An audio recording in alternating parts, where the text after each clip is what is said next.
Hello, hello. Welcome everybody to Woolen Spinning. My name is Rachel. I live just outside of Vancouver, British Columbia, Canada, and I hope that this finds you all very well. I hope that you are doing really, really well wherever you are as you enter the fall, or if you're in the Southern Hemisphere as you enter the spring.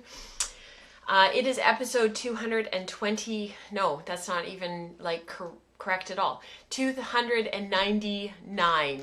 It's just crazy to me that we have been here for almost 300 episodes. Yeah, that's very humbling. Very, very humbling. All the work, all the years, you guys being here, being with me, sticking with the show, joining the community, all that kind of stuff. I just want to say a huge thank you. Next episode, our first episode in October, will be episode 300. I'm not sure what I'm going to do for that yet, so I will just have to see. I hope you guys can hear okay. Is everybody having... People said, Ellen said she can't hear. Oh, okay. Maybe hit refresh. Refresh. Somebody tell Ellen to hit refresh. Let's get into the show. I feel like there's lots to talk about. There's always lots to talk about, let's be honest. I am wearing my Shapely Boyfriend. This is something that I knit back in 2013, if you can believe. It's 11 years old. I'll never forget it because I was at my brother and sister-in-law's and I wanted to go to the Beehive in Victoria, British Columbia. It's a lovely knitting shop in downtown Victoria. And I didn't have knitting with me, or I had forgotten it, or I'd finished my project. I can't remember what it was, but I went to the shop and I got this yarn, and it was not super expensive yarn, and I just cast it on and I knit it like very, very quickly. The major modification that I did was to do a seamed button band. Probably the best is to show you here. I did a seamed button band, so I knit the sweater. It's a top down. It's by Stephanie Japel. If anybody remembers Stephanie Japel, I don't know what she's doing now, but she was famous for her raglan simple top down sweaters. One of my favorite pattern books at the time was by her, and I did a simple 1x1 band that I seamed on afterwards with buttons at the bottom. If you want to see full photos, I can step back a little bit. Gray buttons, buttonholes on the other side. If you want to see more photos, it is pictured on Ravelry. I have a blog post as well from years ago when I was still writing my blog. But I threw it in the chat for you guys, and you can check that out. So it's the Shapely Boyfriend by Stephanie Japel. I think I knit the 36-inch bust. That's what I've got on my Ravelry projects page. I think though that I just kind of increased until I felt like it was about right, and then it gave me lots of positive ease. At the time, I was wearing my clothing a little bit tighter than I do now. I like a lot more ease in my clothing now. So I think at the time I knit it like to where it would fit. So now it like fits me perfectly. Yeah, so that's what I'm wearing. Let's do our intro credits and whatnot, and then we'll talk a little bit about what's going on in the community. We'll try to keep it sort of short today because I did a big overview of what's coming up in the woolen spinning community in our last episode, so 298, if you guys want to check that out. There's a lot going on in the community, so please have a watch to on our last episode, 298. So we'll do a quick synopsis today, just a really quick refresh for people, but the big like going over everything was in the last episode. So I'll see you guys on the other side.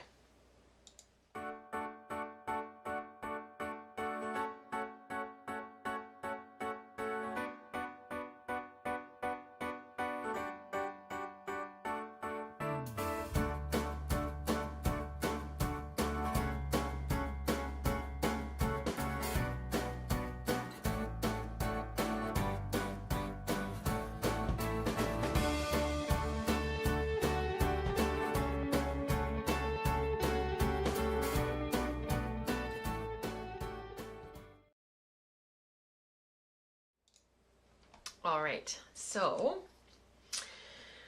let me just have a look here, and we'll go over to our other screen and all the things that are going on in our community. We've got 2 of our spin along make alongs are left over that we're just finishing up. It is the 17th of September today, and all of this is winding down on the autumnal equinox, which is September 22nd. So we've got like 4 more days, the 18th, 19th, 20th, 21st, 22nd, so like 5 days left for all of our summer making. So our spindle spun season is wrapping up. It will be finishing on the autumnal equinox. We do this every year, spindle spun season. It's just an opportunity in this community. It's 6 of one, half does the other. If people spindle spin or wheel spin or do both, most people do both.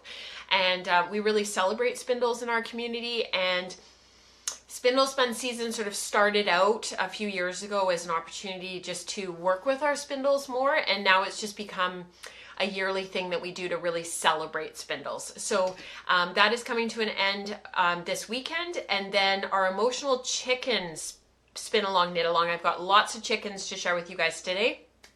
Our emotional support chickens are finishing up on the 22nd. I know some of you guys probably won't be finished your chickens this weekend. Some of you will still be working on them. Some of you will just be casting them on. That's totally fine. Just keep sharing them in the hashtag general channel on Slack, and there's a thread on Ravelry as well.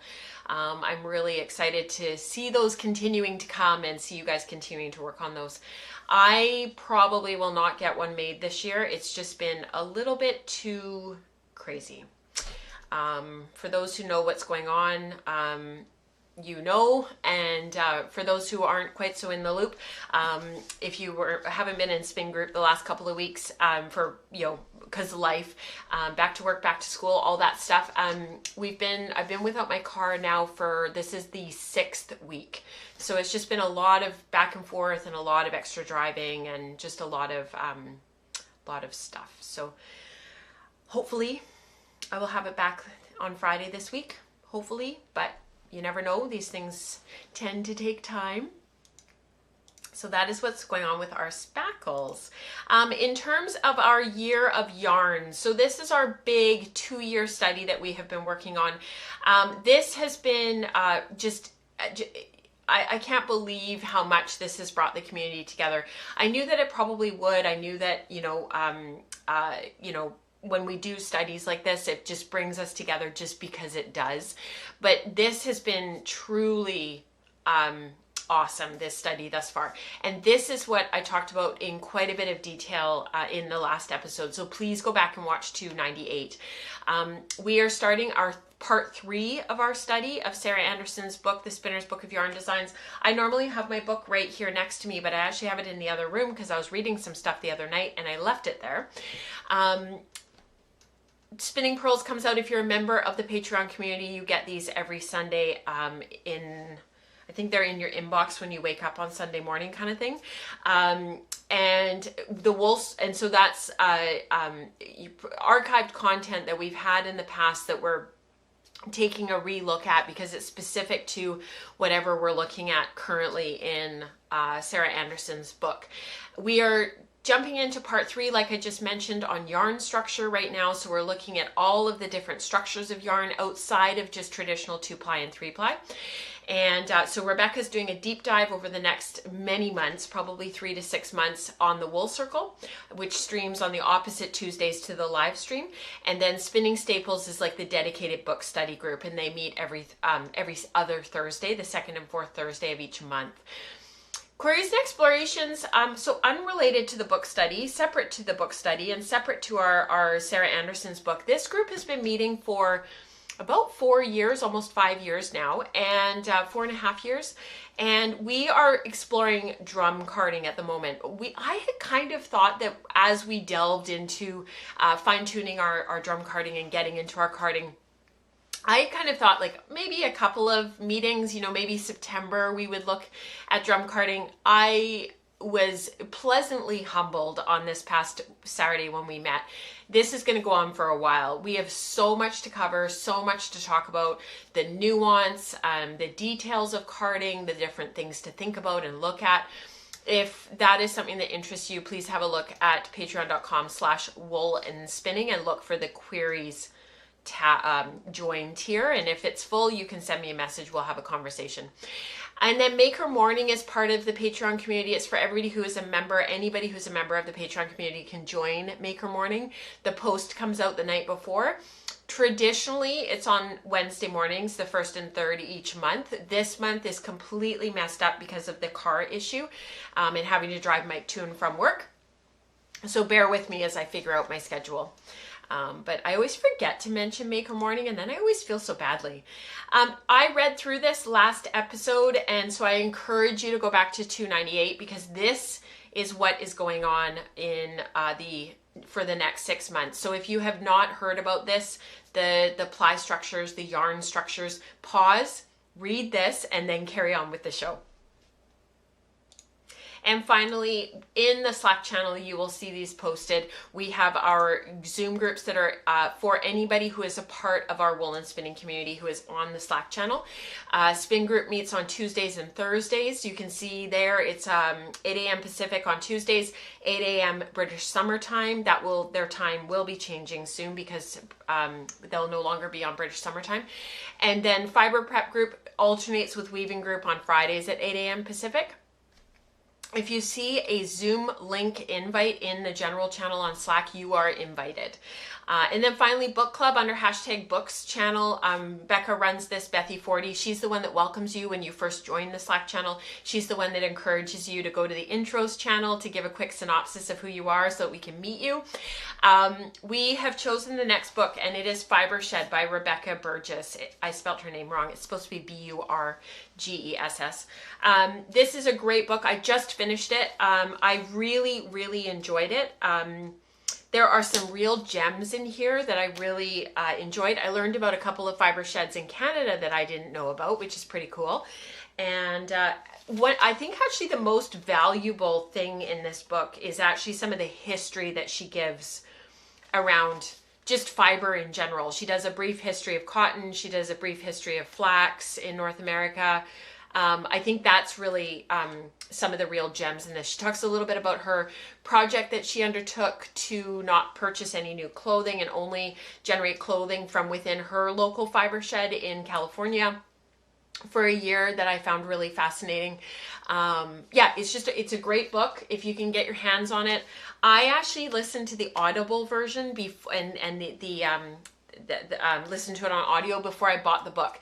The reason why I bought the book, I don't often buy the book if I have it on Audible, but the reason why I did buy the book is because of the incredible photography throughout this book. I really wanted to see the people that she talks about. That's not a good page to show you. It's all text. But yeah, it's a gorgeous book. I highly recommend. We will be discussing it on Sunday, September 29th. At 12 noon. And again, the Zoom link will be posted in the #books channel on Slack. All right, I have a lot to share with you today, so we will see how much we get to just because I have an appointment at 12 noon Pacific and I have to be out of here on time. I don't know what that means, on time, but regardless. So I thought what we would talk about first is actually, I was going to talk about my Ranunculus first, which is behind me on my dress form, but then I realized I had to adjust my camera if we did that. So we will come back and then I have to adjust it back. So I thought, let's do that after. We'll talk about fiber prep and spinning first, and then we will come back to Ranunculus and talking about all of that. So to start with, let's talk about my finished yarn. Let's start there. Finished yarn is always really fun to start with. So let's start with finished yarn.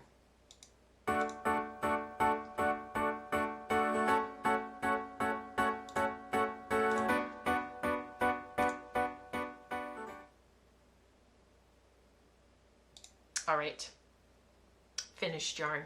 So much fun.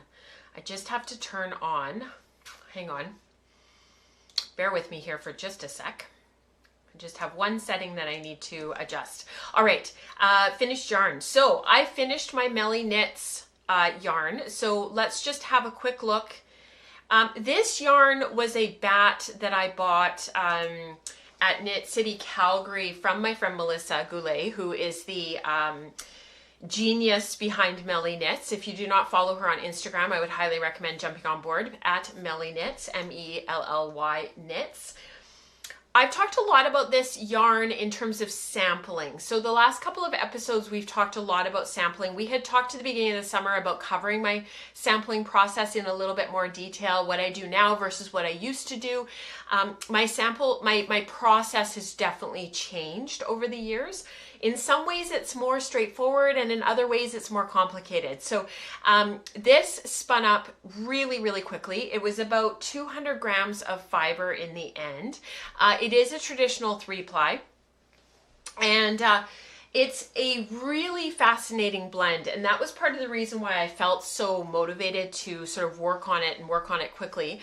So while the pretty photos are scrolling past, before I sort of switch cameras to show you some of the things, just to give you a summary of sort of how I sampled for this project. So watch the pretty photos as they scroll through.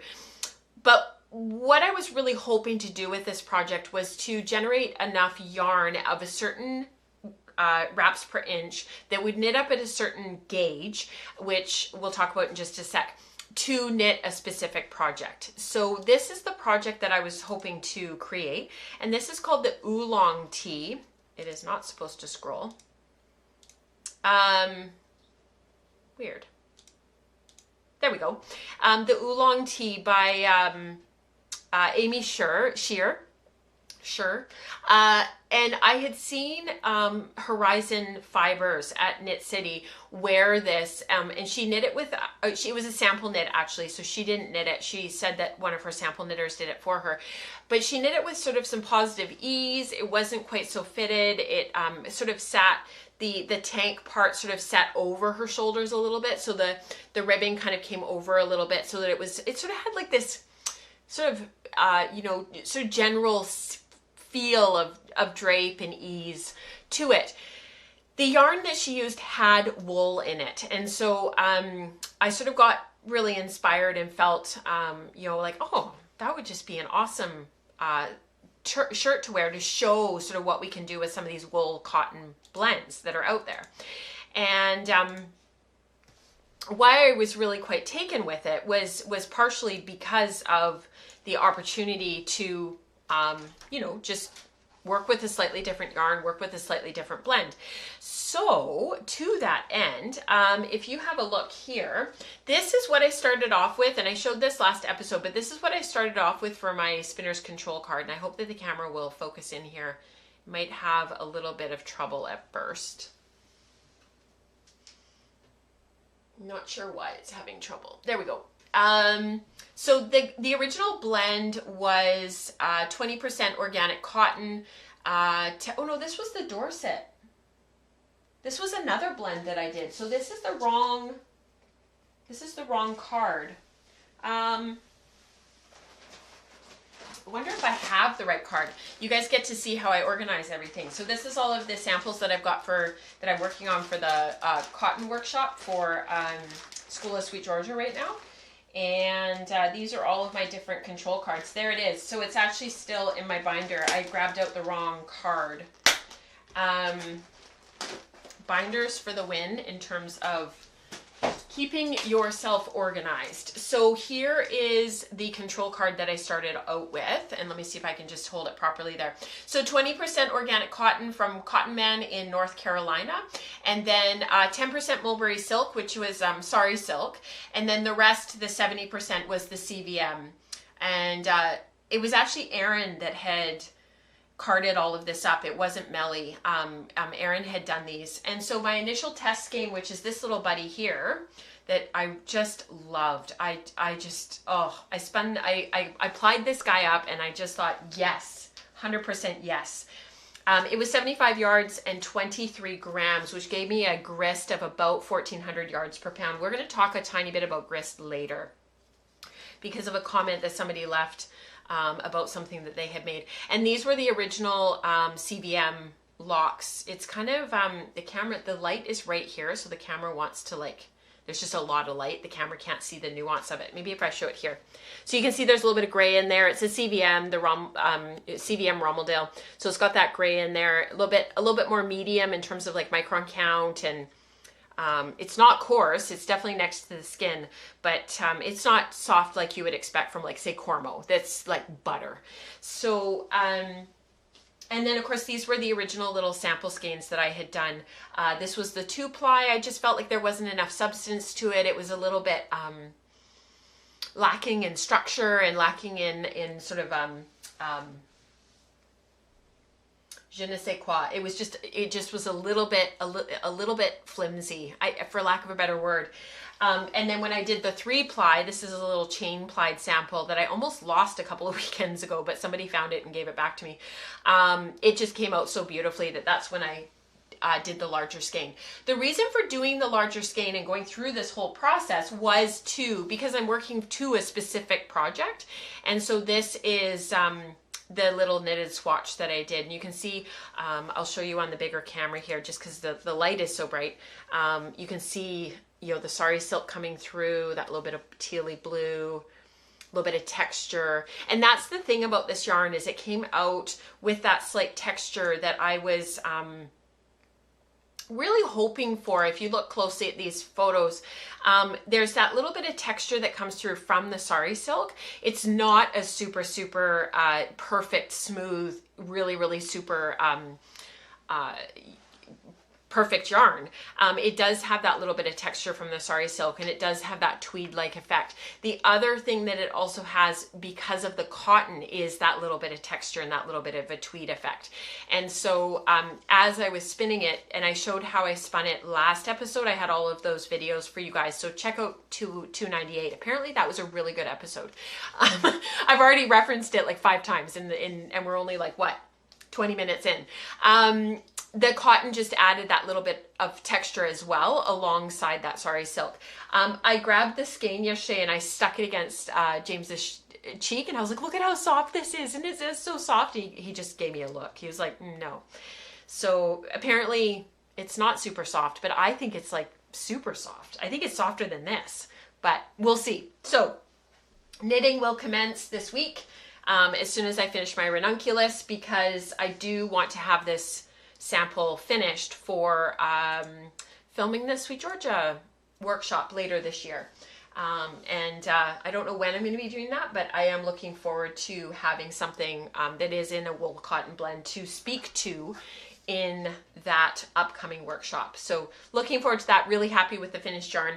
Yardage, I ended up with a total of 650 yards from these 2 skeins. So the total was 650 yards, that's right, plus whatever's left from this little ditty from the swatching. And this was 25 yards. I suspect it's now 20 yards. So a total of 670 yards. 3-ply, rewound singles. I don't know what else there is to say. Tell me what else you want to know. Grist, like I said, was 1,400. It was actually 1,480, if it matters. 200 grams of fiber. The singles, the wrap sprinch, were 28. The plied yarn was finished 14 wrap sprinch. It did poof a little bit in the washing, and there is a little bit of natural elasticity, even though there is 30% non-elastic fibers in here. So between the silk and the cotton that are non-elastic, it's still, if I hold this thumb here and I just pull, it does have a little bit of elasticity to it still, from that CVM, from the 70% wool content. It's still got that bouncy, woolly kind of quality. But as you can see from the swatch, it's got nice bounce, nice memory, nice elasticity. But when you feel it, it definitely has a ever so slightly planty feel. Lauren, great question. How did you prepare the fiber from the bat? Go back to 298. There's actually several videos. And I walk you through that process. Yeah. Caprice has a question. Can you say a little bit more about the cotton? Did you get it in sliver form? No, because it was part of the bats. And if you want to see what the original bats look like and how I prepared that, like I said, go back to 298, and I actually show how I broke down the bats and how I prepped them for spinning. Yeah, thank you, you guys. Thank you for all the kind comments. Love this yarn. It's gorgeous. Thank you.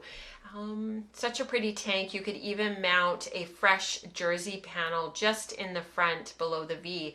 It and then you can wear it without a cami. That's such a good point, Charlotte. Yeah, so you could put, yeah. I'm not sure how I'm going to wear it yet. I think it really depends on how open the lace work is.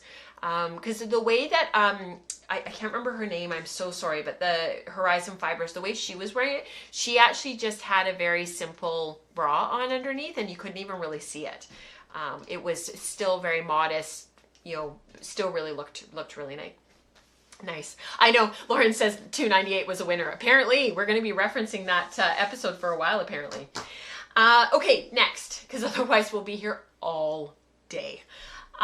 In terms of my Rideau-Arcott Charollais spin, I am almost done. So I had shown you guys last episode all of these nests that I broke down from the 300 grams, the final 300 grams that I had carded up. So this was a fleece that I had shared and split with friends from 2019, and I had carded it up with 15% Tussa silk. I think, but I could be wrong, but I will never know, I think that some of this fiber is actually 20% Tussa. So I think that one or two of the bats ended up being carded up with 20% Tussa silk and not the 15%, because amazing record keeper that I am, I didn't write down what my original blend was. So I think that the like 3/4 of this fleece was prepped with 15% Tussa silk, and I think there's like 25%, maybe 15% was carded up as 15%, so, or as 20%. So that'll be fun. It doesn't matter in the grand scheme when it all gets carded, when it all gets spun together and plied up and stuff. It won't matter. But it did kind of crack me up, because I was sort of like, well, I guess I should have written that down originally. I thought that I had, and then I went to look at my notes and I was like, I didn't write down the ratio. So I think some of it is 20%. Like I said, it doesn't matter. The next step, as I am finishing up the current bobbin that I'm working on, I have about 200 grams left to spin. The next step will actually be to take a little bit of a break from the spinning process. Every time I finish a bobbin, I rewind the singles onto my storage bobbins. The next step will actually be to take a little bit of a breather, a little bit of a pause, and ply up a skein very similar to this, that's about 20 or 25 yards. Do 1 3-ply and 1 4-ply, and then decide from there what I need in terms of rewound singles, how many bobbins I need. Do I need 3? Do I need 4?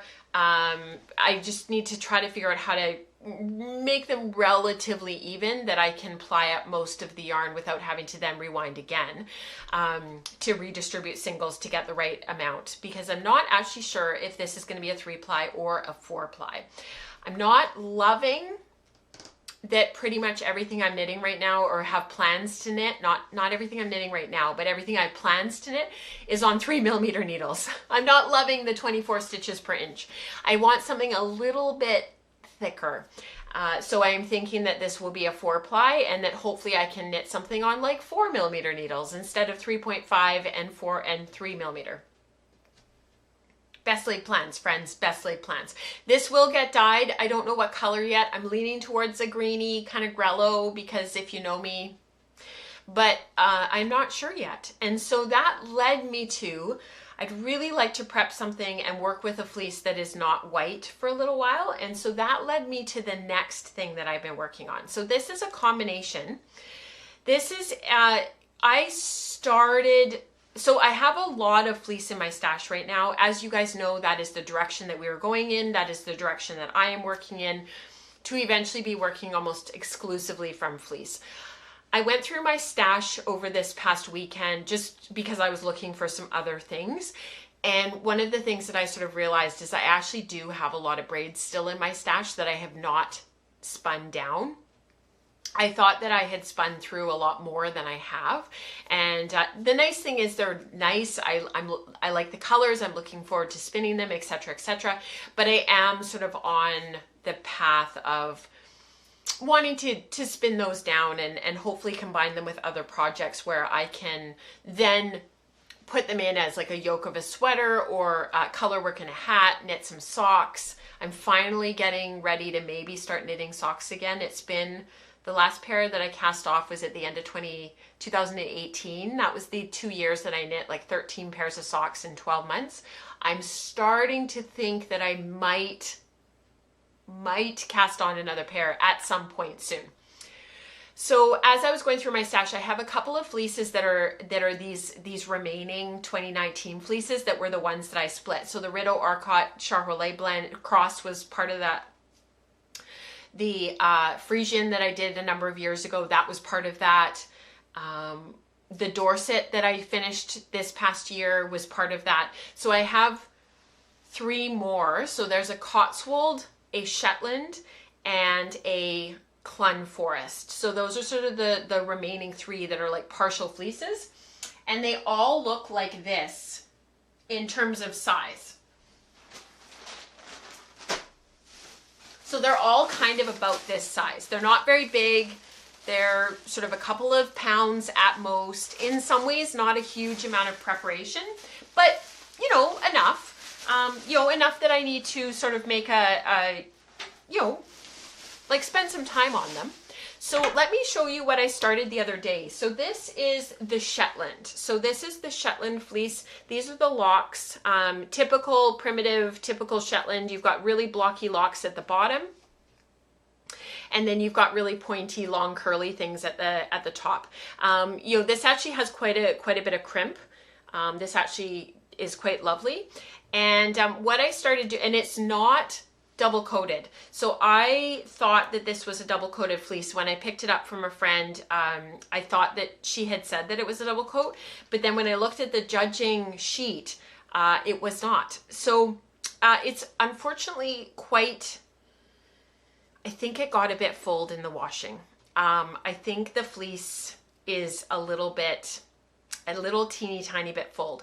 The thing is once you do get it open, it's absolutely beautiful.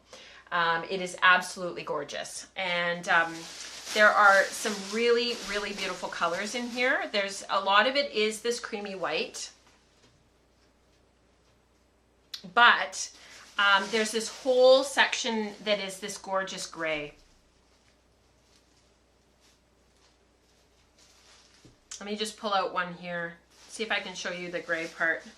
I just want to get some of these fleeces like out, get working on them. They take a while to work through. It's not like you sort of, pull them out and work on them like immediately. So here's some of the gray, very similar to the gray of my sweater that I'm wearing today. And you can see it down there on the table. Like you can see those gray locks. There's also some where some of this fleece where the tips are actually very, very, very brown, very, very dark brown. So it's just gonna add, I'll show you after I finish the lock popping here, I will show you the nest that came out as a result of sort of some of this heathering and some of this darker coloration in here. But you can see as I'm working with the fleece here on the lock pop, that's why I didn't switch the camera, Rebecca, because I knew I was gonna play this. You can see like how tangled that is, and like it's just absolutely completely it's not even tangled, it's felted, like it's felted. So I think what I'm going to have to do with some of it is I am going to have to cut some of that out. That will speed up the process. So in some ways, this part down here is just absolutely beautiful, but I think maybe it got a little bit bashed up in the washing process, that it just kind of yeah, and then there's parts of it where even the butt end is quite fulled and I can't pull it apart, so without sort of hearing that ripping sound. So I'm just going to work my way through it. Like I said, it's about 1.5 pounds. It's not a huge fleece, and I'm actually looking forward to working with it. The friend that gave it to me actually did spin a bit of yarn from this fleece. She did a woolen spun singles, a very low piece style. And if I just pause this for a second, stop, pause. If I just pause this for a sec. So this is the yarn that she spun, very low P, low twist singles. Her finished twist angle is sort of about 25-30 degrees. There is some thicker unspun parts where I can actually pull the yarn apart if I sort of you know, pull on it. And there is some neppy bits in here that spun up like really, really thick. And I think it's a combination of a couple of different things. I suspect it's partially, she's an absolutely brand new spinner. So this yarn is absolutely gorgeous. So beautiful. I wish she had kept it. She didn't want it. I got the impression that she's not going to continue doing all of this stuff. She's in the process of moving and starting a new life and setting out on her own. And but this would knit up into an absolutely beautiful toque, and even as like a contrast color with some commercial Lopi as color. So I was kind of sad that she didn't want it, but I think she's just kind of done. So, which is kind of too bad. So, but it's beautiful yarn. So I think with a little bit more mindful in terms of how I prep the fiber, getting some of that neppy, thick kind of felted bits out of there, I think will make a really big difference. Fingers crossed. So in conjunction with all of that, the other thing that I was working on was, and let me just fast forward here so that you guys can see, I was getting a bit frustrated working with the Shetland and really feeling like I was having to pick apart most of it by hand. So that hand picking it more, pulling the locks apart, actually ended up being what worked the best. I'll grab one out for you and I'll show you what that looks like. So like taking the lock and actually like pulling it apart with my nails, that actually seemed to work better, because then the tangle, the neppy bit that was like, is like the felted bit, I can just pull it right out with my nails. And then the butt end, you know, making sure that all the second cuts are out, just pulling it right apart, that actually ended up working better. And I was getting through it much faster than I was with the lock pop. So that's what I ended up doing. So I sort of abandoned the lock popping with the Shetland. I'm glad I tried it. I'm glad that I went there just to see what it was like. But because I sort of decided to set that aside, I did pull out my BFL Corriedale cross that is a brand new fleece to me that I just got. And I've been prepping it and I'm in the process of sampling it now. So you can see how easily this lock pops and opens up, and what beautiful fiber this is once it goes through the lock pop and sort of gets there's quite a bit of sawdust in this fiber. There's quite a bit of just VM in general. This is from Castor, Alberta, from All Wound Up. She is, I've thought about it, Christine. Yes, good. I thought about that. I think that's a great idea. She I think she has like 300 head of sheep. I think she's got quite a large herd. These fleeces, she stores them in CCAMs. You can get in touch with me. I'll send you her contact info. She will send you a fleece. I think she just vacuum packs it for shipping to get it to people in different parts of Canada. She just wants to find homes, and she won't throw it out. What I was going to say though is, because it has all of that stuff in it, and I would like to card it just because it's a little bit faster to get through the fiber processing, the lock pop has been a game changer for getting all of this VM out. It just gets it out like that and I can move on.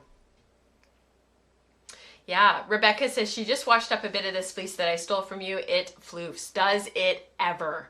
The initial 3 samples that I've done that are actually wet, that's why I don't have them for this episode.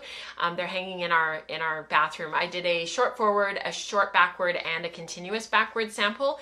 They are shockingly beautiful. So now the problem is, which one do I spin? So we'll talk about that next episode. But this just lock pops up like a hot damn, excuse my language, and it's fast. So this is the first pound that I washed.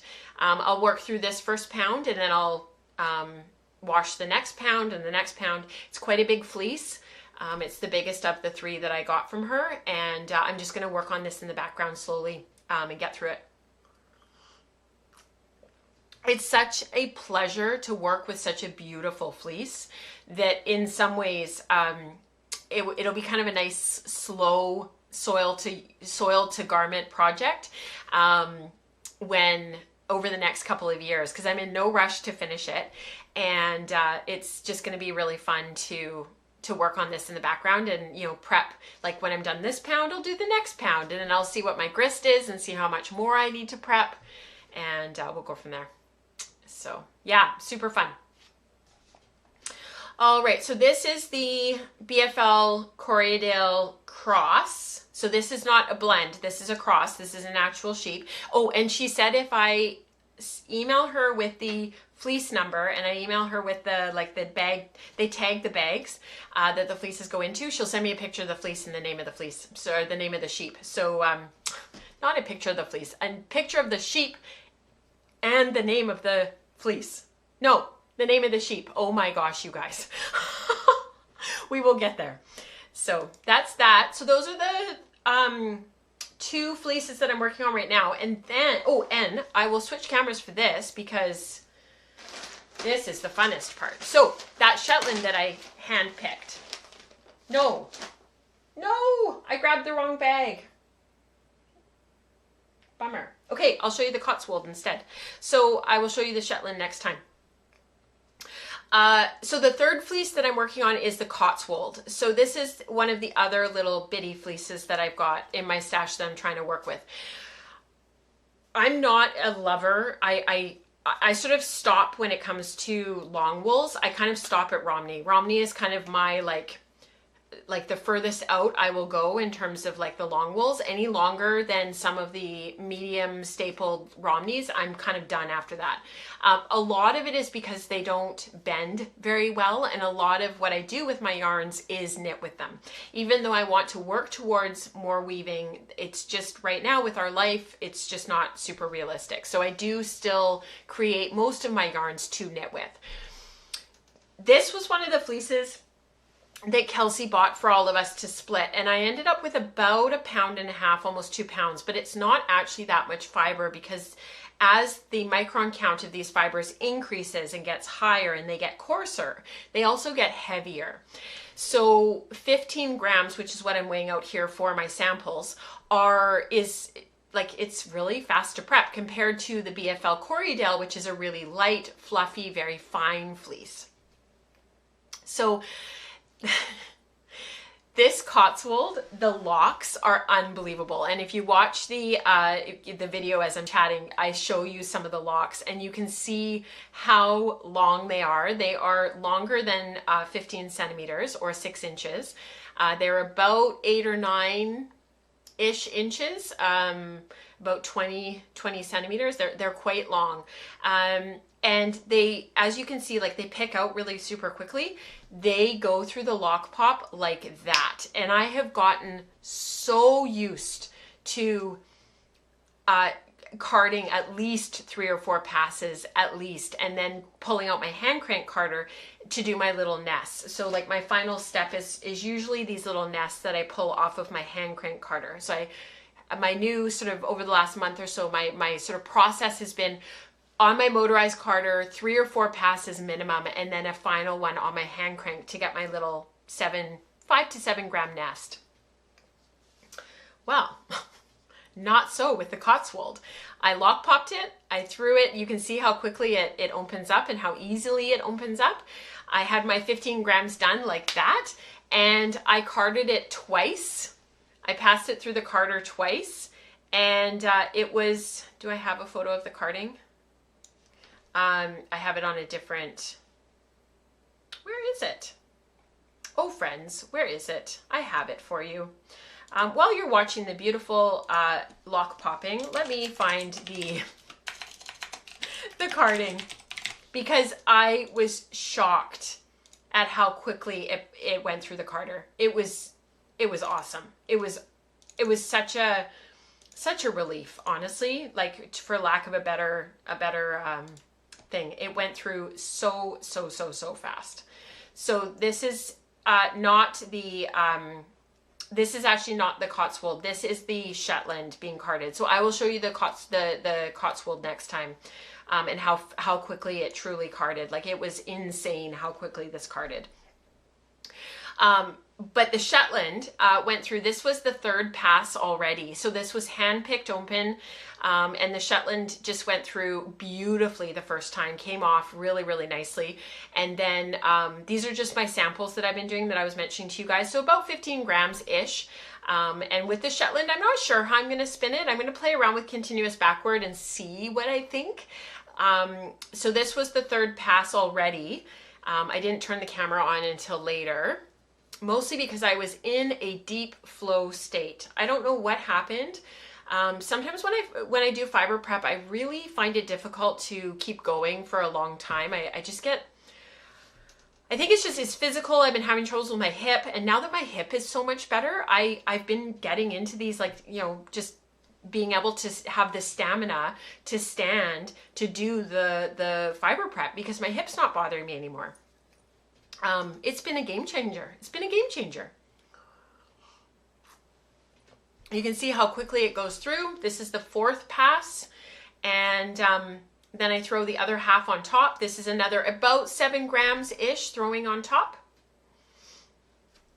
So I thought this was the Cotswold, but it's not. It's the Shetland. I didn't load the video for the Cotswold, you guys. I'm sorry. I'll do it next time. So from the Shetland, picking it open, this is what the results were. Yeah. So sorry for the confusion, Eve and Lisa. We're skipping around a little bit because when I get ready for sampling all of my fleeces, I do tend to work with multiples at once. I do this when I'm working with comb top or braids of fiber, or I'm sampling for other things. I do tend to do multiple at once. I'm at the point right now where I finished the CVM cotton. I'm almost done the Rideau-Arcott Charollais, so I'm sort of hunting for like my next big project. Like, what are the next couple of things that I'm going to throw on the wheels that are my next few big projects? One of them will be the Shetland, the other one will be the Cotswold, just to move these out of my stash. And they'll be sort of my long-term background projects. So this is the Shetland here, and just finishing up there. The nice thing about these 2 fleeces, they're very different. They're going to spin up very differently. They're going to need different settings on the spinning wheels once I get to that point where I'm actually doing the sampling and actually like figuring out how these fleeces are going to spin.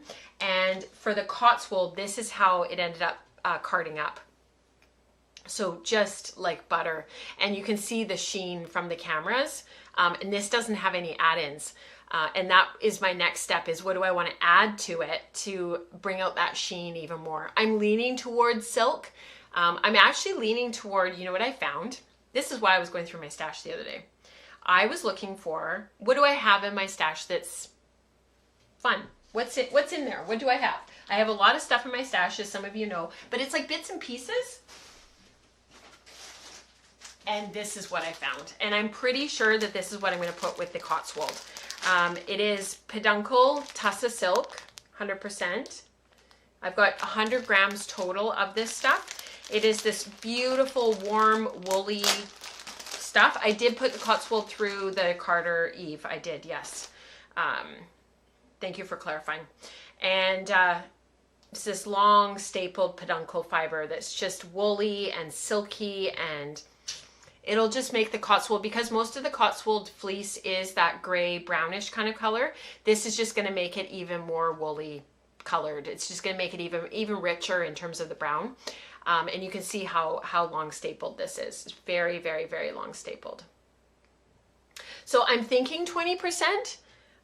Maybe I'll be really luxurious and go 30%. It really depends on how much fiber I have from the Cotswold. Because if I end up after lock popping, if I don't have that much fiber left, I'll add more peduncle depending on whether or not I have enough in terms of weight. So if I have, in the end, if I have about 400 grams of, or 300, maybe 300 grams of the Cotswold, once it's prepped, once it's ready to go, if I have about 300 grams of the Cotswold, I could actually add 25% peduncle. Like, I would have enough because I have 100 grams of peduncle silk. I don't know if I want to use it all though. I don't know if I want to use it all in one place. So that is the question. It will be a sample. Diane, of course. How could it not be? And then with the Shetland, I'm actually thinking about adding cotton to it. I know that sounds a bit strange, but I'm actually thinking I am really in like a cotton thing right now. Regardless of what I'm doing for the School of Sweet Georgia, I am just like totally loving cotton. I like spinning it. I like sampling with it. I like adding it. I had so much fun making this cotton Dorset Pulver Silk sample. I love the yarn that this made. I talked about this on the last episode. Again, bringing it back full circle to $2.98. Please go ahead and watch $2.98. This was the Dorset sample that was the cotton blend that I showed you guys last episode. I love this yarn so much. It was 20% cotton, 10% Pulver Silk. I added the Pulver Silk for color because I didn't want a white skein. I wanted something a little bit creamy, and that Pulver Silk is that orangey green that's left over from my combo spin. This one, the Hauser yarn, and this was the knitted swatch, and I love this so much. So now I'm actually thinking very, very seriously about my Dorset fleece that I got from Melissa back in the summer from Rose Ranch, just outside of Prince George, British Columbia. It's a huge fleece. It washed up. I've still got like 8 pounds post-washing. That's not true. I think I have like 6 pounds post-washing. I could do an entire sweater spin of adding the cotton, the green avocado organic cotton, and the Pulver Silk, because I have an entire braid left from this spin, and I would still have enough for a second sweater spin that was 100% Dorset if I really wanted to. I don't think so. I just did that big Dorset spin, which was this one from that fleece, and this was the knit swatch. I love the evolution of all of these fleeces. So this was what I started with. This was the sample skein originally for the 100% Dorset. And then I took the little bit of leftovers. I added the cotton and the Pulver Silk for color. And yeah, it's like this big evolution. And then I just found a little bit more of this fleece because this is the fleece that keeps giving back. I'm going to recard this up and do a little bit bigger sample of this. I want to increase the cotton content a little bit. And then I'll go from there. So this will eventually, this project here will eventually be a sweater because it has to be. It has to be. This is like one of my most favorite things I've made this year, and it was like an hour of work. And I love this so, so, so much. Like so much. I love it almost a little bit more than this. Almost. I think I love them the same. So that is me waxing poetic about all of the things fleece. The Cotswold's going to be really interesting. So I do actually have a plan for this Cotswold because it is so long stapled. It is not going to bend well. It is not going to be a wonderful, wonderful knitting yarn. It's not going to bend into those stitches very well. I will do a knitted swatch just to prove that to myself. Maybe I'll be proven wrong. I doubt it. But what my plan is with that yarn is actually something woven. I want to do something really luxurious, something woven. Oh, Dion, no, the cotton was actually blended in with the Dorset. It's not one single cotton, one single Dorset. It was blended in. This is all blended on the carder, on the drum carder. So this was 20% organic cotton. What I did do though, Eve was asking, she's like, how did you finish the yarn? Because it's got the cotton in there, and did you boil it? So I had finished this the way that I usually finish my wool yarns. I just put it in hot water, let it soak, let it come down to temperature. Once it was room temperature, then I took it out, gave it a good squeeze, hung it to dry. I went back and I held it at 80 degrees on the stove without letting it boil. And it's exactly the same. There's no change. So I'm looking forward to testing that again with a larger skein and having them side by side to see if there really is any change.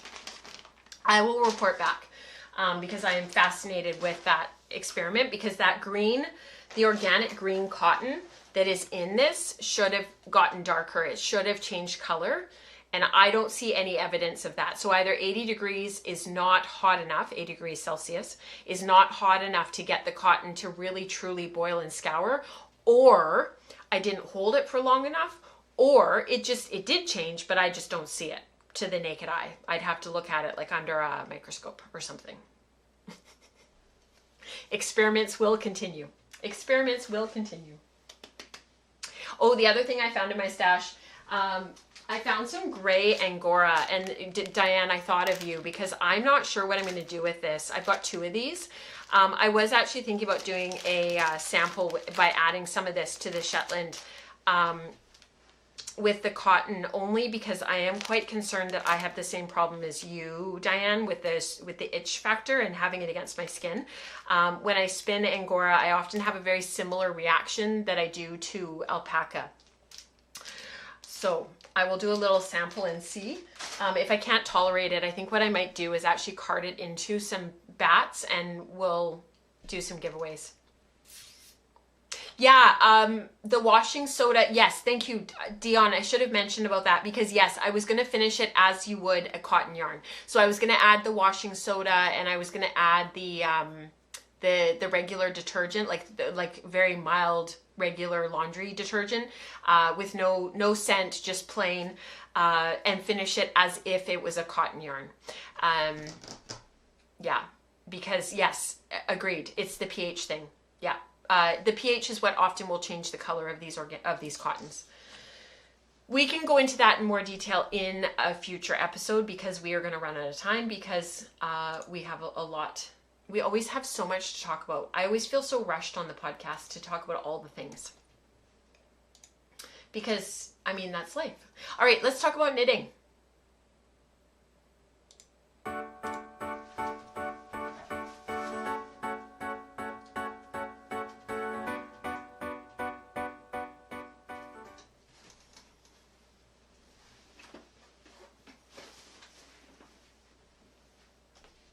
Okay, I'm not sure this is going to work, so you guys will have to let me know. I'm just going to adjust this slightly. There we go, there we go. Can you see? This is the Ranunculus, and this has been a really interesting project for a variety of reasons, namely because I have adjusted this project so profoundly. And so we'll walk through what I've done. So Ranunculus is a pattern by Midori House, and I did her Snow Crocus back in the winter. I swore up and down that I maybe would never knit that again, but it is a wonderful pattern. Her patterns are very clear. There's a lot of detail. They just tend to be a lot of pages. I get that she's trying to really explain things, and I understand like the principle behind it. It's a lot of pages. The thing with this, I never clicked on it because, and I never understood why it was remaining on the popular right now patterns on Ravelry. Like I just didn't get it because the pattern photo just didn't speak to me, and so I would just scroll right past it. But then I saw there was a ton of them at Knit City Calgary, like tons. And so I started paying closer attention, and so I clicked on the project page and I clicked on the projects. There are some beautiful projects of this sweater. So I adjusted it quite significantly. I had knit up these swatches back in 2020. This one, this was a yarn that I spun back in, Rebecca was here. It was the start of everything shutting down. It was the start of sort of, the pandemic. It was March of 2020. Nobody knew what to expect. I sort of sat down, put my head down, and just spun this yarn, and it has been sitting in my stash ever since. So this is the 4.5 millimeter swatch, and this is the 4 millimeter swatch, US size 6, US size 7. They were very close in so what they look like. The 4 millimeter was a little bit closer knit. It was definitely suited the yarn a little bit better. And then I took these two swatches and I literally put them in one of my binders and kind of just left them. I didn't forget about them, but I just left them. Took the yarn, I skeined it up, I put it into its, stored it in the skeins and put it in my stash and sort of thought, one day I will get to it. So while we were in Calgary, I started thinking about it and thinking about this yarn and thinking, if I adjusted the gauge, to knit it more to what I liked on the swatches versus what was called for in the pattern, which is an incredibly open knit, like really open, very drapey, very open, very, very big gauge on with finer needles, huge boat neck, etc., etc. I sort of thought, it would be sort of more my style and more what I would want if I just sized it down a bit. So what I ended up doing when we got home, I started skeining up all the yarn, and I cast on and sort of started knitting on my way to Knit City Calgary with my friend Diana. So the cast on is a very, very stretchy cast on. So you can see like this is going to stretch out. as you wear it and as you, even like pulling it onto the dress form a few times just to check fit, it has stretched out a huge, huge amount. You knit 1 by 1 rib. The cool thing about this project, you actually do short rows at the back neck, but then you come around and you do some short rows at the front, which I really, really like. And the sweater just fits right. Even when I've put it on myself, it just sits really beautifully at the neck, like really, really nicely. And then you knit down and you've got all these different patterns that you sort of work through. They're a little bit difficult to see on the camera, mostly because it's just one color, like the yarn is all one color, but in real life you can see the nuance in the pattern. There's lifted stitches, you know, a beautiful clover leaf that goes around that's a lace pattern. You can kind of see that with the white t-shirt underneath. You do some raglans right underneath the arm here, right at the end, and then you do your sleeves. You can do long sleeves, short sleeves, whatever you want. These kind of, because they're short sleeves, they come out funny on the dress form. They look like little appendages, but trust me, they're actually quite loose and quite airy. I really they're quite lovely. I did knit this with a certain amount of positive ease, so you can see that this is actually quite baggy. I just this morning in driving Mike to work finished the body. So the body is knit. I didn't do it as long as I would have done some of my sweaters in the past, but I didn't do it as short as like a cropped sweater. I didn't stop up here at sort of 7-8 inches. I went to about 10.5. There's supposed to be 3.5 inches of ribbing at the bottom. I'm gonna do 2 and see how I feel and try it on. And so that is sort of, you know, because it's already down to sort of about here on me. If you look at on the other camera here behind, it's sort of just at my hip bone right here, and it could go, it'll sort of finish off about here by the time it kind of lifts up, and I think it'll be good with high-waisted jeans. So there you go. That is Ranunculus. I have seriously modified the gauge quite significantly. I did end up knitting, I increased the raglans until I had the yoke depth that I prefer. So I did go an additional couple of inches, and so I didn't knit whatever size I was following for up here. And for stitch counts and increases and whatnot, I kept going with the raglan because my row gauge is off, my knit gauge is off, everything is off. So I did keep doing my raglan increases until the depth from here to the middle of the underarm was what I know will give me the positive ease that I want. So this is, I feel like it's like 9 inches, maybe 9.5 inches from here to underneath my arm there. So that'll give me that positive ease that I want. That not super loose, but definitely not tight. So yeah, no, Eve, I was not driving. Mike was driving. We have been sitting in the car for about 2 hours every day, driving back and forth for work and whatnot. So it's been, driving back and forth to work right now with only one vehicle. With only one vehicle in my vehicle off the road right now. So in the shop. So that is why there's been so much car knitting. Yeah. These Vancouver drivers. There is a very significant speed culture here, which I hate. But I was not knitting and driving, and I was not speeding and driving either.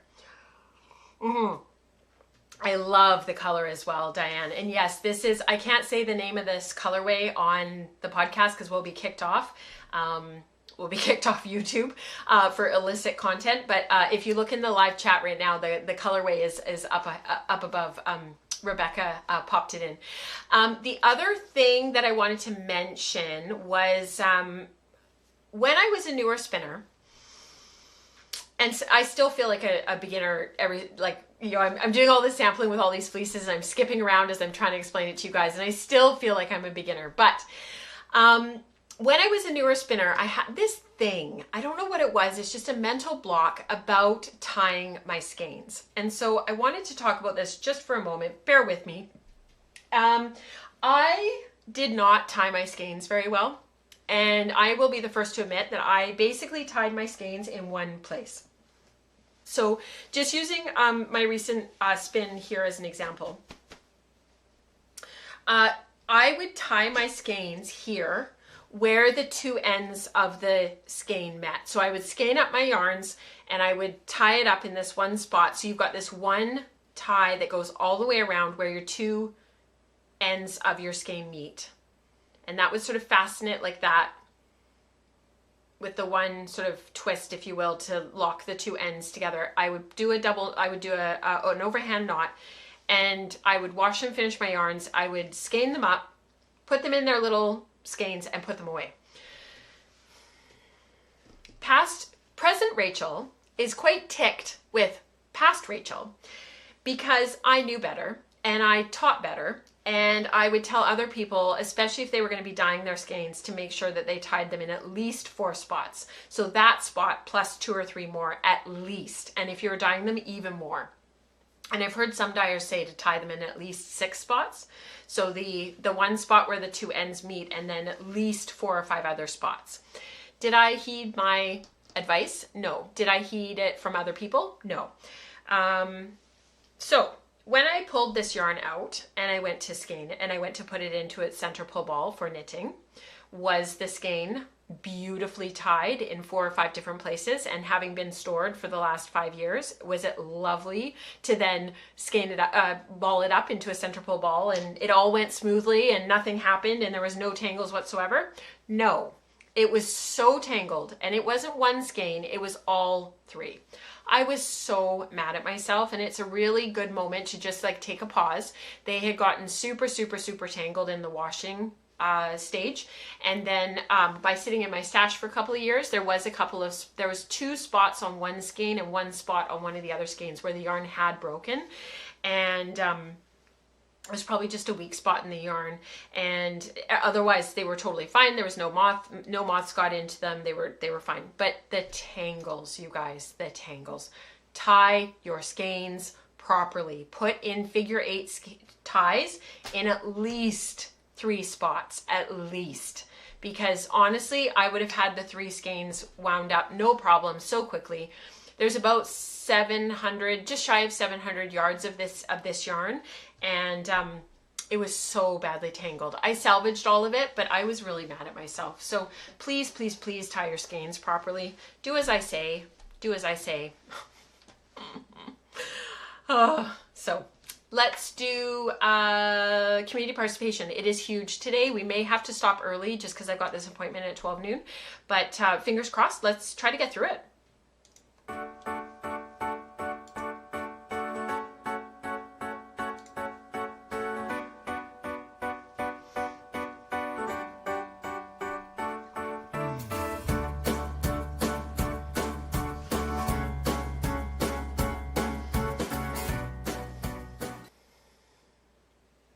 All right, we have a huge community participation today, so let's get on with it really, really quickly.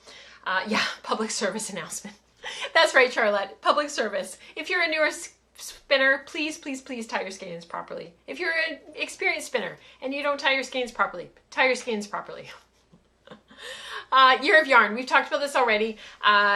We're currently working through lots of different things. So we're now going into yarn structure, all of the things that we've got coming up in the next 4 months. So for the next 4 months, for those who would like to join the current study and do what we're doing, in the show notes is the syllabus for part 3. So for those who are just trying to catch up with the most recent episode of the Wool Circle, and for those who are just sort of have fallen behind because of the summer, this is where we are at now. So from September to the new year, these are all of the singles that you need to spin to get yourself ready for all of the yarns that we're going to be looking at for the next 4 months. And then we'll let you know what's going on in the new year when we get there. So we're doing chain ply right now, 4-ply, hawser, and then cable. And you can see on the right side of the screen there, my traditional 4-ply, my cable yarn, and my hawser yarn. And that hawser yarn that's on the far side there, the far right, was those hits of royal blue. That is the yarn that I'm using for my big, big, big combo spin that I'm in the process of finishing. I thought I had more of the Targhee and I can't find it anywhere. So I think I did use it all up. So I think I'm SOL in terms of spinning up more yarn for that project. So I have to go back and see how much I actually have and then go from there in terms of the project that I want to work on, because the project that I'd originally tagged for this yarn, it won't be possible, which is totally fine. So we just finished up singles. That was what Rebecca focused on over the course of the summer. So this is from Dion, her felted singles, which are the small sample over there, the teal on the far right of your screen.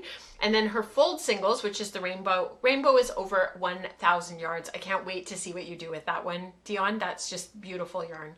The felted single did get a bit felted together, but I was able to separate it. And I'm currently making a stitched sampler shawl with the cake of fold.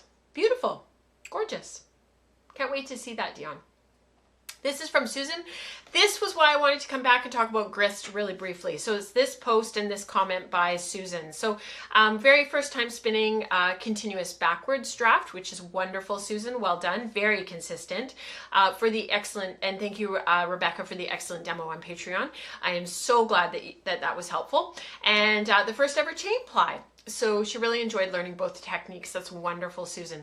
She said the final yarn is 150 yards of Cormo. It is weighing 62 grams, and I think that makes it a DK. So I don't know if that makes it a DK. That's a great comment, Susan. It looks to me more like a fingering.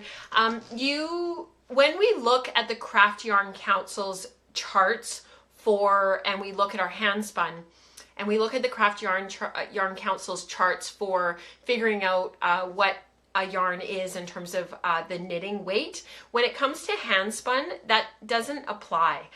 Your weight can be significantly heavier or significantly lighter, and your yardage can be very different from what the weight that's given on the Craft Yarn Council that would, such and such yardage weighing such and such amount gives you a fingering weight. It doesn't apply with handspun, because you could spin up a very, very dense skein of yarn that knits up like a fingering, or you could spin up a very, very light skein of yarn that knits up like a DK.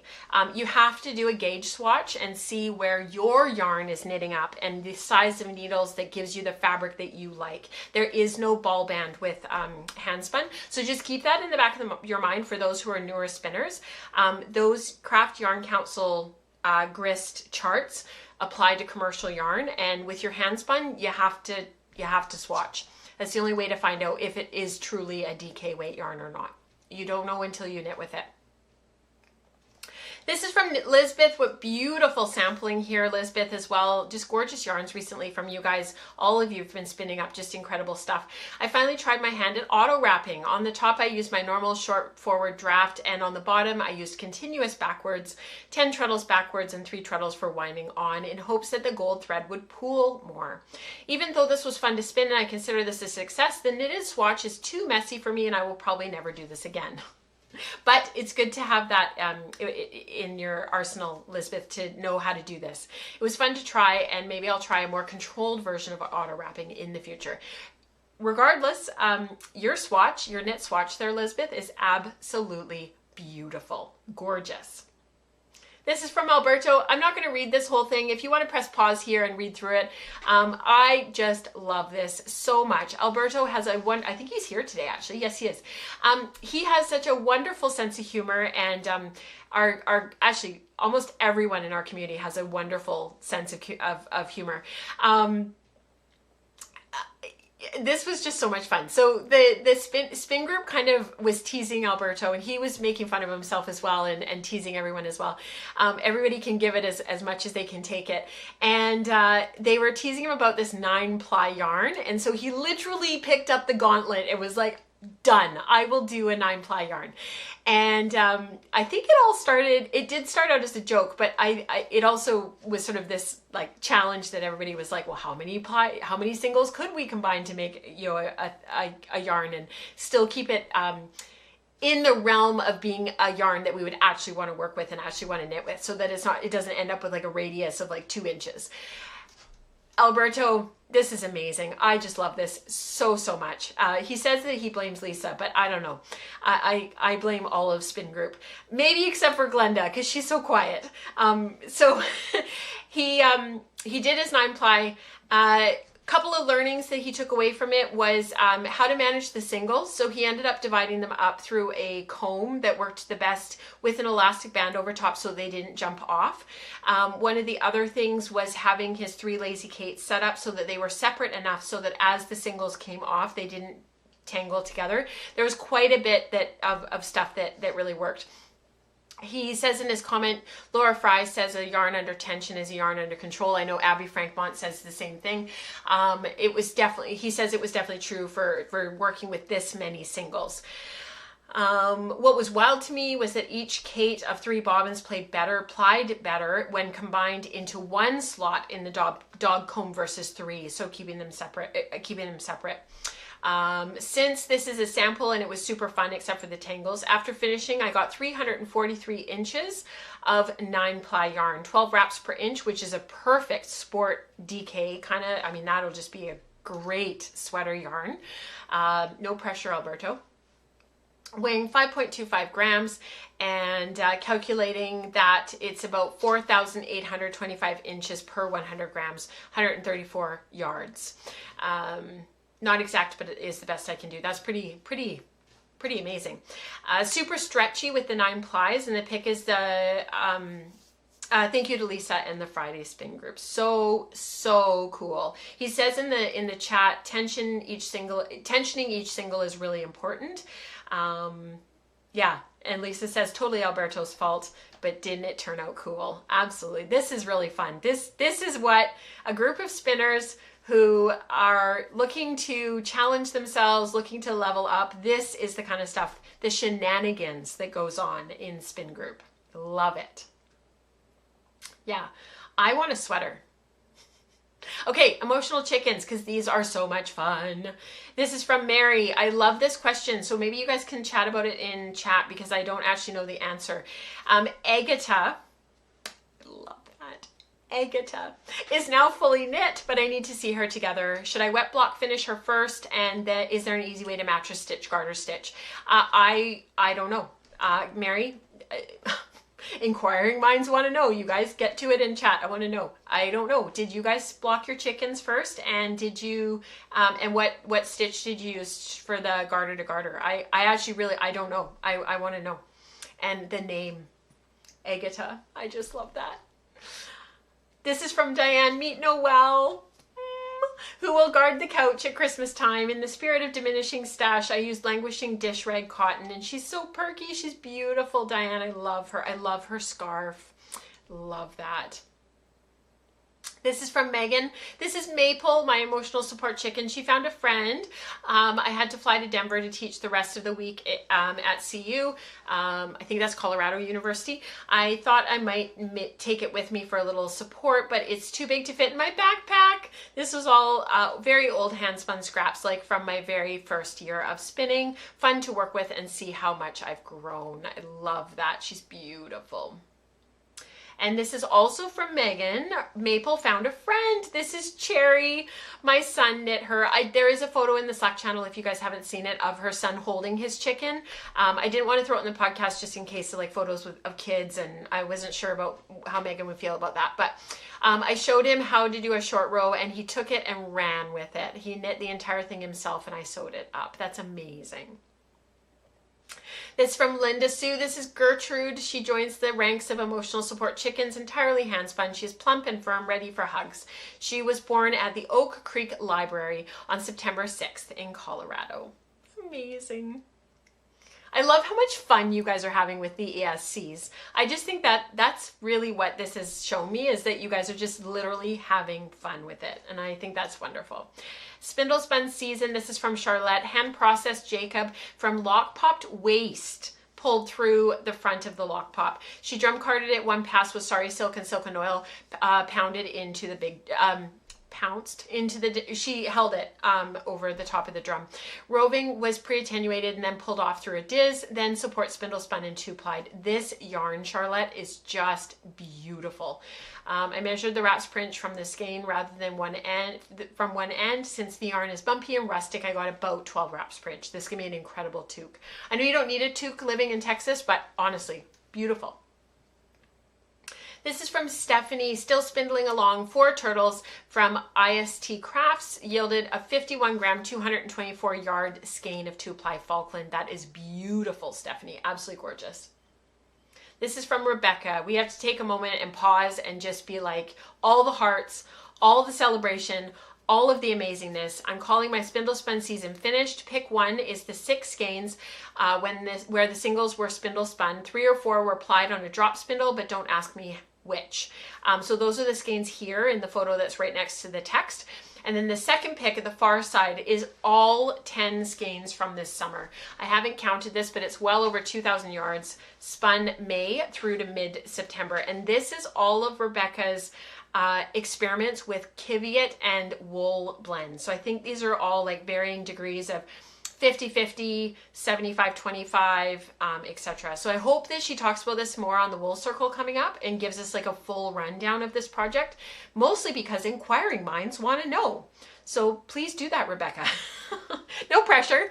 I look forward to hearing from you, but yeah, just awesome spinning. And one of the things that really struck me when I saw these photos a little while ago, and I've been watching her on Instagram spinning all this stuff up over the summer, which I know a lot of you guys have been, was the consistency. Holy smokes, Rebecca, the consistency.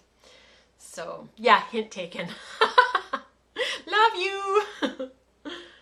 All right, sweater spins. I threw this in as a separate section for community participation going forward because often these get kind of lost in the makes and shares.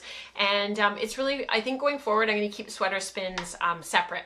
Not when you're working on the sweater spin itself, but when you start to do your swatching and your sampling and your actual knitting, I'm going to pull them out. So this is from Diane. I couldn't wait until I finished prepping and spinning my Angora silk to replicate Kid Silk Haze. I just had to sample to see what it would do to the gauge and the fabric. So I used some Barocco in my stash, paired it with my CVM Rambo Cotswold Fin Cross yarn. That's quite the sheep.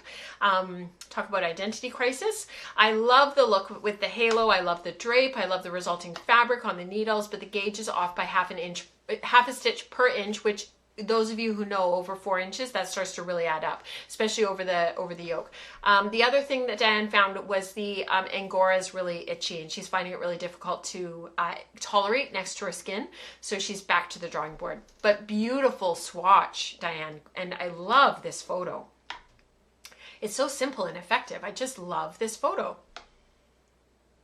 All right, general makes and shares. This is from Rebecca. So this is part of her Jethro. So once this is sort of seaming and it's starting to go together as a sweater, I'll move it into sweater spin. But these are her Jethro spin sweat. So you guys will recognize these squares if you followed her Diapalooza and then her blanket that she made from all of that dyeing that she did a year ago last summer.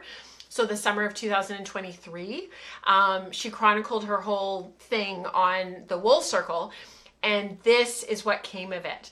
Or like the blanket was what came of it, and now she's got the last little bit and she's using it up in her Jethro. So she's been sharing it on Instagram. Have a look at Osborne Fiber, and I'm sure that this will come up on the Wool Circle as well. But I can't wait to see this starting to go together. This is from Dania. I love this yarn. I love how you photograph your yarn, Dania, with the shells and stuff. It's just beautiful. Finished this lovely spin. It was a beautiful back and top prepared by Lindsay of Artifacts of Appreciation. I have about 320 yards from 104 grams in a light sport, light DK yarn. I spun the bat as one spindle and the dyed top as the second, and then I applied them together. I love that. The singles were low twist and a higher twist ply, and the fibers mostly BFL and Shetland with silk. Very soft and squishy. I love the spinning blend. It's beautiful, Dania. Gorgeous. Love the color. So Lindsay. She always does these really rustic, oh, just beautiful colors. Yeah, she's a friend of mine. I just love Lindsay. She's wonderful. This from Marilyn. Finally did some calculations on my combo spin.